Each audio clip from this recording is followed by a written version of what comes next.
Oke, Assalamualaikum warahmatullahi wabarakatuh. Bagaimana kabarnya siswa-siswi saya yang saya cintai? Apakah kalian sudah siap untuk mengikuti pelajaran kali ini? Jika sudah, marilah sebelumnya kita awali pelajaran kita hari ini dengan berdoa. Berdoa, mulai.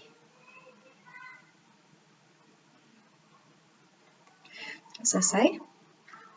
Nah, anak-anakku sekalian, hari ini kita akan mempelajari tentang materi bensin dengan kompetensi dasar sebagai berikut. Yang pertama adalah memahami proses pembentukan dan teknik pemisahan fraksi-fraksi minyak bumi serta kegunaannya, dan yang 4.2 adalah menyajikan hasil pemahaman tentang proses pembentukan dan teknik pemisahan fraksi-fraksi minyak bumi serta kegunaannya.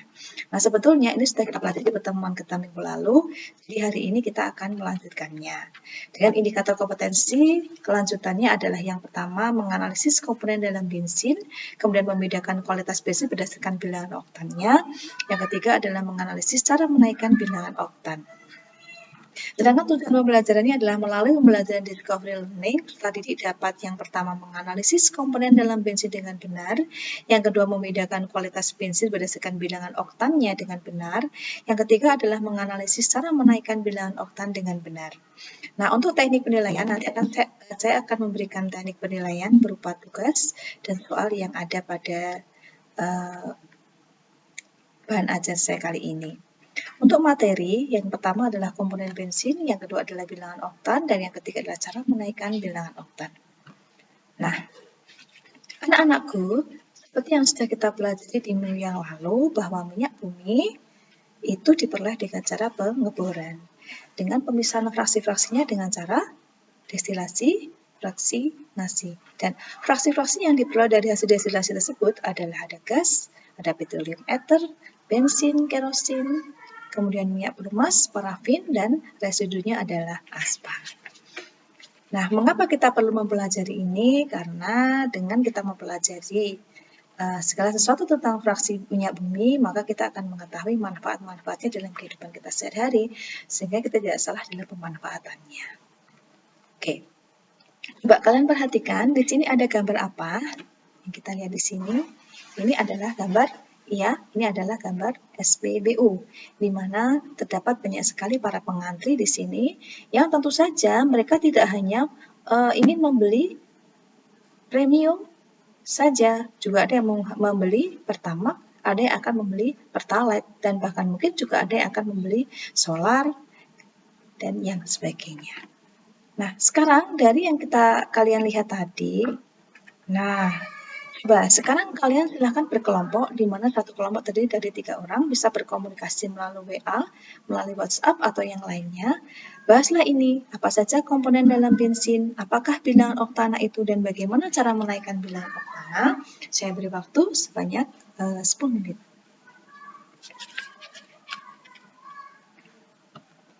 Silakan, data-data tersebut bisa kalian cari dengan menggunakan referensi berupa buku kimia kelas 11, menggunakan internet, atau bisa menggunakan sumber yang lainnya.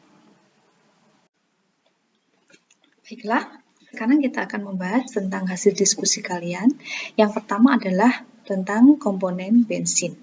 Nah, seperti yang telah kita ketahui bahwa bensin merupakan fraksi minyak bumi yang paling banyak digunakan dalam kehidupan sehari-hari. Di mana tadi kita lihat bahwa komponen utama dalam bensin adalah N-heptana dan iso-oktana.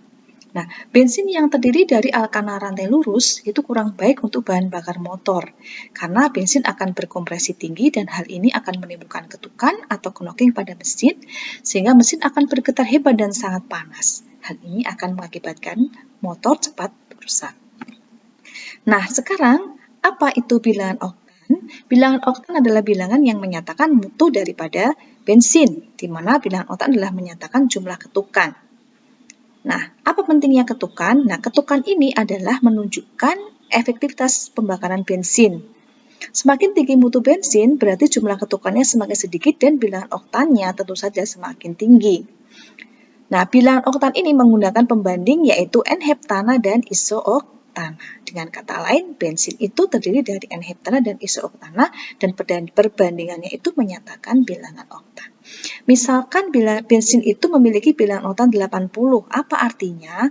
Artinya adalah bensin ini mengandung 80% iso-oktana dan 20% N-heptana. Jadi semisal di jumlah, itu jumlahnya adalah 100.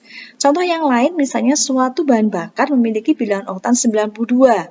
Artinya adalah bensin atau bahan bakar ini memiliki kandungan 92% iso-oktana dan 8% N-heptana. Nah, di masyarakat berkembang atau beredar banyak sekali jenis-jenis dari bensin. Ada premium, ada pertalite, ada pertamax, dan sebagainya. Nah, apa yang membedakan dari bensin jenis yang pertama dan yang kedua dan seterusnya ini? Hal ini dibedakan oleh mutu dari bensin yang ditunjukkan oleh bilangan oktan dan produsennya. Contoh premium. Premium itu memiliki bilangan oktan 88 dan diproduksi oleh Pertamina. Pertalite memiliki bilangan oktan 90 dan diproduksi oleh Pertamina. Demikian seterusnya. Nah, ini artinya apa? Artinya semisal kita mengambil satu sampel yaitu Pertamax Plus. Pertamax Plus memiliki bilangan oktan 95. Artinya apa? Artinya Pertamax Plus memiliki kandungan 95% iso-oktana dan 5% N-heptana. Demikian seterusnya. Nah, karena bensin yang berasal dari minyak bumi tadi memiliki kualitas yang rendah, maka harus dinaikkan bilangan oktannya supaya mutunya menjadi naik. Langkah apa saja yang bisa dilakukan? Yang pertama adalah dengan proses getakan atau cracking, di mana akan menghasilkan alkana bercabang. Yang kedua adalah dengan penambahan TEL atau TEL. Nah, penambahan TEL karena dia mengandung logam timbal atau Pb, maka dia bisa mengakibatkan pencemaran logam Pb. Dan hal ini nanti akan dijelaskan setelah pertemuan ini. Nah, selanjutnya yang ketiga adalah dengan penambahan MTBE. Penambahan MTBE ini untuk mengatasi penambahan daripada TL yang sudah banyak dilarang. Nah, berikut disampaikan tabel bilangan oktan dari beberapa bahan bakar. Ini senyawa-senyawa penyusun bahan bakar, begitu maksudnya. Jadi ada N-heptana memiliki bilangan oktan 0, kemudian ada 2-metilheksana memiliki bilangan oktan 41. Dan meskipun tidak tertera di sini, iso-oktana memiliki bilangan oktan 100. Nah, hal ini nanti akan kita buktikan analisisnya, keterkaitannya dengan beberapa hal, beberapa data yang bisa kita lihat dengan menggunakan aplikasi Hypergen. Baiklah anak-anakku sekalian, kita akan menyimpulkan pelajaran kita kali ini. Yang pertama adalah bensin tadi ternyata memiliki dua komponen yaitu N-heptana dan iso-oktana. Kemudian bilangan oktan adalah bilangan yang menyatakan mutu dari bensin. Semakin tinggi bilangan oktan maka semakin tinggi mutu bensin. Dan terdapat banyak sekali jenis-jenis dari bensin yang dibedakan dari mutunya atau bilangan oktannya, dan mestinya semakin tinggi mutu bensin harga jualnya juga semakin tinggi. Kemudian yang ketiga adalah bagaimana cara menaikkan bilangan oktan. Yang pertama tadi dengan proses cracking, yang kedua dengan penambahan TEL, dan yang ketiga adalah dengan penambahan MTBE. Selanjutnya, marilah kita selesaikan soal-soal berikut ini. Jawablah. Nah, anak-anakku dengan jujur, silahkan. Yang pertama adalah komponen utama dari bensin adalah, siapkan kertas kalian untuk menjawabnya. Bisa dijawab ABC-nya, kemudian nanti bisa dikirimkan atau dikoreksi secara jujur. Yang pertama, apakah komponen bensin itu? Silahkan dipilih. Yang kedua, bilangan yang menunjukkan mutu bensin adalah. Yang ketiga, Pertamax memiliki bilangan oktan 92, artinya adalah.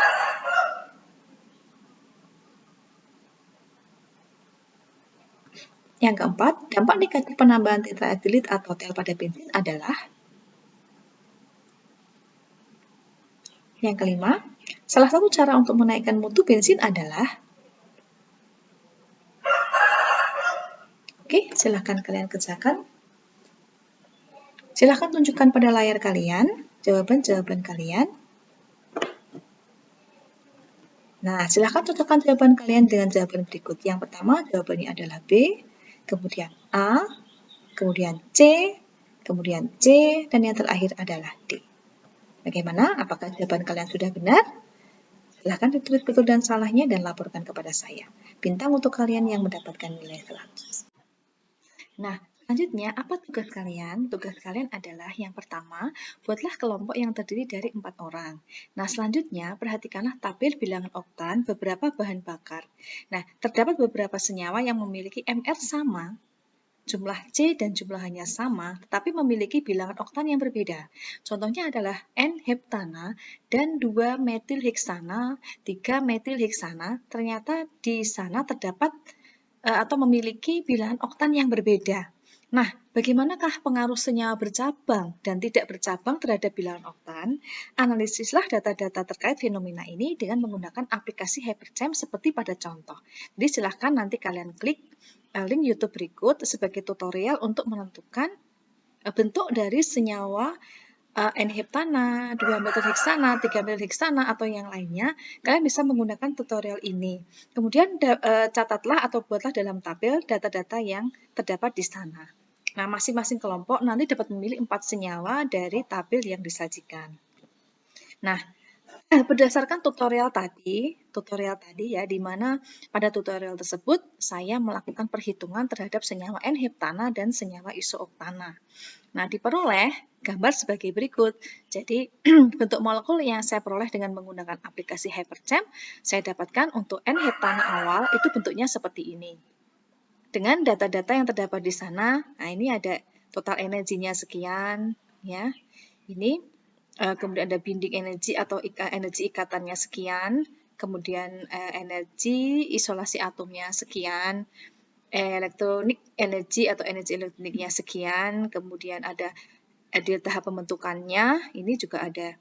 Nah, selain itu juga ada dipolnya. Jadi ini momen dipolnya bisa diperoleh dari data yang terdapat di dalam aplikasi tadi.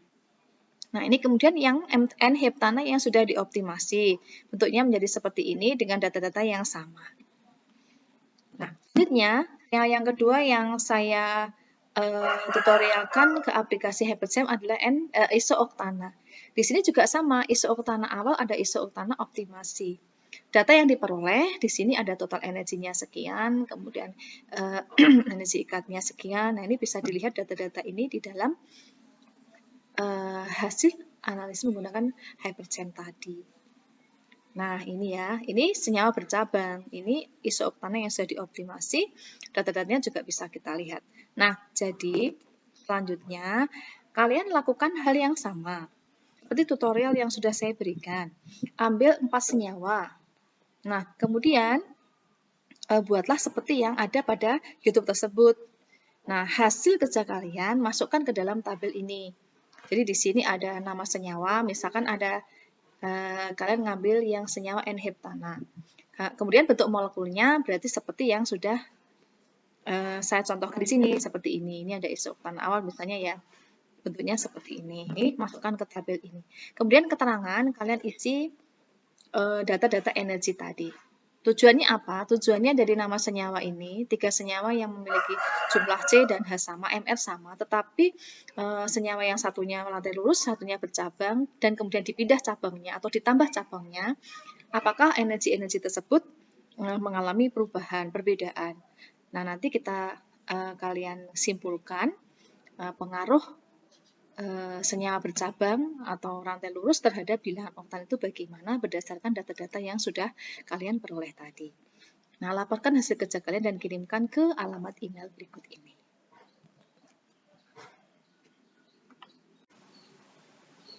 Nah, selanjutnya untuk pertemuan minggu depan, silakan kalian pelajari dampak pembakaran bahan bakar dari berbagai sumber. Boleh buku kimia kelas 11 dari berbagai peneliti manapun, atau bisa dari internet. Oke, selamat belajar. Tetap semangat, jaga iman serta imun. Marilah kita tutup pertemuan kita pada pagi hari ini dengan membaca doa penutup majelis bersama-sama. Subhanakallahumma wa bihamdika asyhadu an la ilaha illa anta astaghfiruka wa atubu ilaik. Terima kasih. Assalamualaikum warahmatullahi wabarakatuh.